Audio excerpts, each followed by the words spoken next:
Success.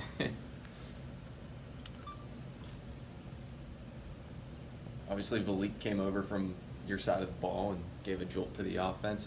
How surprising was that to see a true freshman making his debut in the 9th week of the season do what he did? Well, not surprised knowing him. I mean, he's a tough, gritty guy, very athletic. You know, you can see that from day one when he came in here. So I've been happy for him and his success because, you know, his main goal, he wants to get on the field somehow, some way, and that's what he showed last week, and he did a great job at it. But I guess the thing is, like, when you run for more than 100 yards on just 7 carries, 2 touchdowns, like, Yeah. you guys couldn't have known it was going to be that great, right? Or else he'd have been in there. Well, I do. I see it in him. I've been saying he's a gritty guy all year. You know, and Coach Narduzzi's done a great job seeing it. He helped us out on the defensive scout team. He's playing running back. He's dynamic. You know, what you saw last week was something that he showed going on the scout team week in, week out. So we all kind of knew it. He's long gone from your room, huh? Well, I wouldn't say that. You know, I think that he's a great athlete. So we'll keep seeing what the future holds. So he's more than just speed. You know, he's tough, athletic. He's got a lot of good speed. He's got great character. He's a dynamic person. Got any other cornerbacks now?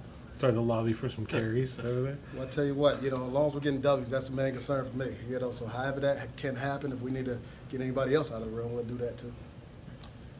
Watching you guys out there today, putting in a lot of work on the 3 receivers at the same side, sets like that Duke was able to take advantage of. I mean, are there any changes you guys needed to make, or is it more just execution? I'll tell you what, we got to just be more consistent. You know, we got to get the communication out. We got to play with great fundamentals. Got to be able to tackle correctly. You know, so that's, you know, every week we want to get on the fundamentals of the game, and that's kind of what we worked on a lot this week.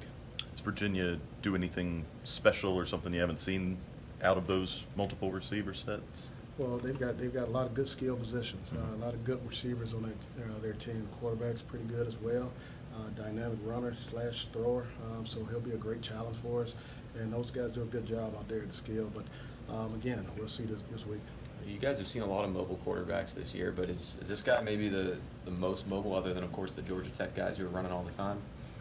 Yeah, you take the Georgia Tech out, but like I said, I don't have any stopwatches, but he's fast, you know. So, and he's very comfortable in there.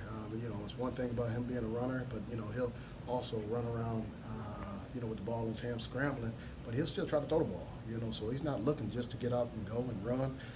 He's a guy which that again he'll run around and again try to throw it late. So we got to be on our P's and Q's in that regard too. But he's fast. Is there one guy on the defense that he puts the most stress on with the way he plays? Like one spot?